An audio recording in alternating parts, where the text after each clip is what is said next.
Hello. Thank you for tuning into the Gridcenter. I'm your host Shane Falco. I am without little D today, as work schedules have caused a conflict. But I'm here to bring you the Big Ten Spring 2012 season preview.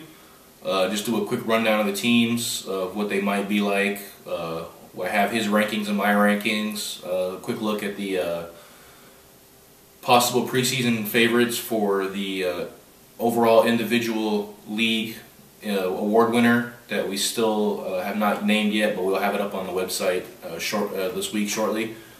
So let me get into it. Should be a great season. This is the most teams ever in the Big Ten. It's actually almost like should go back to the Big 12 that we had originally, because we now have 12 teams in this conference, and looks pretty stacked from top to bottom. So definitely will be the most competitive season in this conference ever. Quick rundown, some of the teams coming back, body counts back after a stint in the SEC, so you can probably expect them to end up going about 5-5 or so, throwing a few games just to get that little 5-5 record and sneak in, and then look to win the whole thing again like they've done twice, where they've won their conference and then gone on to win the league championship. And then they go up to the SEC and they compete, but they don't win, and they miss the playoffs by a game, and then they come back down. So we can expect them to be a favorite this season. They won't really have anybody new. They'll just be their same old team, but they have a lot of chemistry, so they'll be the same team. I think one of the big favorites for this season will be Wasted Talent. They're coming back pretty strong. Happened to have caught them in the preseason at scrimmages, and they definitely look like they're loaded for bear.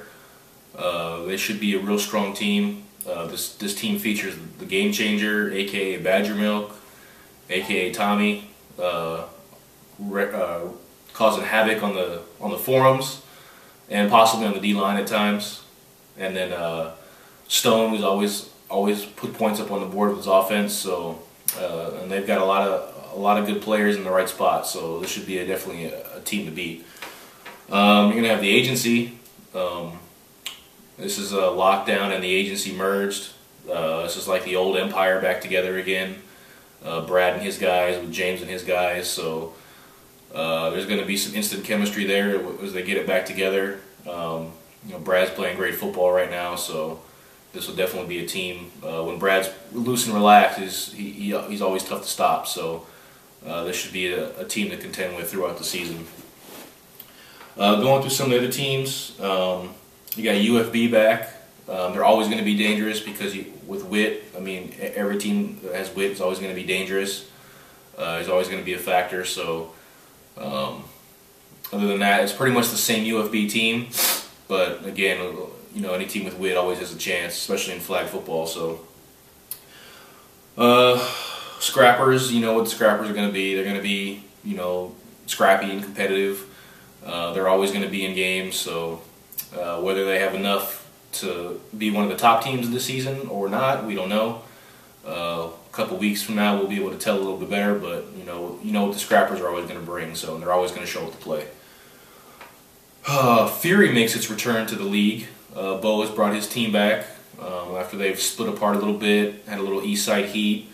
That experiment didn't really go too well, so. Now Bo's back with Fury, so he's going to have Avant, so he's going to have a weapon for sure, at least one, and I'm sure they'll have some of their old guard as well. So they should be a competitive team. Bo's always played well with Fury, so going to be a team that's in the mix always. Nellis will be a merger with the Force, who's back after their traditional fall season break.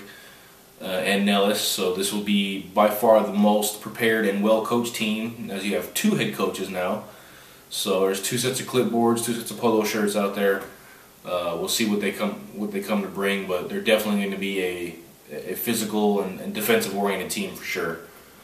The Takers will make their return as Rambo, Bamo, Wheat Bread, Light Skin, John Legend brings his team back. He's definitely going to have some weapons at receiver. He should have a pretty solid O-line, so it's going to all come down to him and how he plays. And if his season ends up like last season, or if he plays a lot better like he did his first season at QB, And if he decides to not run around so much and just play quarterback and then run when it's there, be a lot more dangerous team. But we'll see how they're going to be right now. But on paper, they should be a very solid and very competitive team. We got two new teams to the conference this season, with the Shockers moving up from the Mountain West to try their hand at the Big Ten. They're replacing a quarterback. There was some talk that they were going to have Bo, actually, and Bo decided at the last second to put Fury back in, so the Shockers are without their QB and their running back, so we're going to see what they've brought to the table here for this upcoming season, see if there's any surprises or not. If there's nothing new, then they might be in for a long season, but again, we don't know what they're going to have until they show up to play. So traditionally, they've only run with about 10 or 11 guys, so if they didn't bring up anybody new, then it could be a very long season for them. Another new team is Rebel Swag, who is made up of basically the UNLV flag football team. Some of the players have been around in the league, playing with Body Count and the Bulldogs most recently with some of their guys. They're going to be athletic, just how well they adjust to teams that have played together for a while, and it's a different game from college flag, so we'll see how that goes. But athletically, they shouldn't have an issue, and just no matter how well they put it together and how well they can match up with other teams. Franchise will be back. Bully's keeping his team around. After their attempted merger with Nellis last season didn't go as planned. Not sure what all he's going to have, so it could either be a very long season or a very scrappy season where they scrap to look and get in that playoffs and one of the last spots. But regardless, they're going to show up to play. So again, we won't know exactly what they have until they come out. That should cover all the teams they have, or that we have in the Big Ten this season. Rankings-wise, I'm going to give Little D's top 5 first, and then I'll give mine after. Should be no surprise who he left off his list, as he's attempting to fly under the radar, which is not going to happen. But we'll see, because Zoe fucking up. So Little D's top 5 are as follows. Number 1, he has wasted talent. Again, they should be very strong candidate this season, so they're definitely going to be scoring well. So 2, he's got the Bulldogs, and although I didn't really talk about him in the rundown, the Bulldogs are up after winning the Mountain West. They lost some of their guys. Some of their top receivers are on Rebel Swag now. So athletically, we're not going to see if they're the same team. Thor, God of Thunder, is returned to the Arena League and looking back for the NFL practice squad. So, we'll see what they have. But if Zach continues to play at a high level, they're going to be in games, but they're going to have to win shootouts more than likely. The Agency comes in at number 3 on Little D's list. Again, a merger with 2 teams, but 2 teams that know each other, so it's not just a out of the blue thing. They've all kind of reconciled some differences and come back together. So he's got UFB at 4 and Nellis at 5. The Falco top 5 for this conference are as follows. I have Body Count at number 1. Like I said, he left his own team off the list, trying to fly under the radar, but I'm not going to let that happen. So Body Count comes in at number 1 on my list, followed by Wasted Talent at number 2, the Agency at number 3, UFB at number 4. And I'm going to take a flyer on a team to come in the top 5 there as Nellis. They may start off slow or have a rough patch, but by the end of the season they're going to always be playing well, especially come playoff time. So I expect them to be one of those teams in the mix there throughout the season. The list of preseason guys that we have as possible candidates are on the watch list for the individual award. That, again, we still have not yet named, but it will be put up on the website once we have made our final determination, which I believe we have, but once it's official, we'll make an announcement. For this conference, candidates to watch will be Witt from UFB. I mean, it's self-explanatory. He was an SEC Offensive Player of the Year last season, and now he'd be back down, and playing quarterback, so he's always going to have the ball in his hands. So we can expect big numbers there. Brad from the agency, he's an MVP award winner. Always puts up good stats, runs a good solid offense, so always a threat there. We got Zach from the Bulldogs. Spreads a quarterback-driven offense, so there's always room for stats in there. Stone from Lace of Talent. Again, he runs a different version of the spread, but he's always put up points and always put up numbers, so you can expect him to be on this watch list all season. Bo from the Fury. Bo usually puts up pretty good regular season stats always. So whenever they're got a decent team, he's always putting up good solid numbers. So he should be on the list at least for the first part of the season. Corey from Body Count. Depending on what kind of offense they run, but there's a chance for numbers there. He should put up good solid stats if they score. If they play more of the body count defensive style of football, then he won't remain on the list for very long. But he's a potential candidate right now. And then from the Scrappers, Antonio, Soul Glow. This guy always impacts the ball on offense and defense. He'll play quarterback, he'll play receiver. He's going to make plays on defense, so there's a chance for multiple stats there.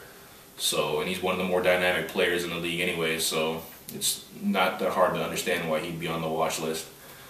Oh, actually, before I do that, let me go ahead and run off the schedule real quick, even though it's been up everywhere, but still not to mention include it. Starting at 1 p.m. This Sunday, it will have on Field 1, UFB will be matched up against DX. Probably be one of the more entertaining games of the entire day. And on Field 2, we're going to have the Fury versus the Mad Dogs in the matchup that has some history back in the day. At 2 p.m., all these games but one will be cross-conference games with the Big Ten playing the SEC. So Body Count gets right into it, playing TMT, who's going to be, I'm sure, a little fired up after losing 2 straight championship games. So Body Count may be in for a long Sunday. That game will be on Field 1 at 2. On Field 2 at 2, we're going to have the Agency against the Bad Boys. The New Look Bad Boys, New Look Agency. Should be an entertaining game to say the least. 3 p.m. Field 1, very good matchup, I think, potentially, is Wasted Talent versus Sick With It. Sick With It looking to get themselves back on top. Wasted Talent looking to make a statement right off the bat. So definitely could be a very good game. Then on Field 2 at 3 is Nellis versus No Limit. No Limit's lost some guys, and Nellis is a new look, so but I think their styles of play match, so it should be a very evenly matched game. 4 p.m. The Franchise will go up against High Definition, which is the former Fighting Irish. So at least Franchise doesn't have an established SEC team, so to speak, to go against, but should be a good matchup there. On Field, and that's the only 4 o'clock game for this conference. 5 o'clock on Field 1, Takers versus LNG. This one has the potential to be very high scoring, and there should be some good athletes and some good plays made on the field here in this game. Field 2 at 5 o'clock will be Scrappers versus the LV Kings, which is a brand new SEC team. So good matchup there for an established Scrappers team. And then at 6 o'clock, we're going to have the Bulldogs versus the Rock, which is made up of former players from Young Money and some guys who were on No Limit last season. So they'll be looking to gel together, and the Bulldogs' new looks. So going to be a tough matchup for the Bulldogs for sure. Even if the Rock's new, a lot of their guys have played together. So, and then at on Field 2 at 6 o'clock is the only actual Big Ten game, which is the Rebel Swag versus the Shockers. So a good matchup there to see what these two teams have before they really get into the season. So those are the games. Again, they'll be starting this Sunday, February 12th at Ed Fountain Park, and look forward to seeing everyone out there and having a great season.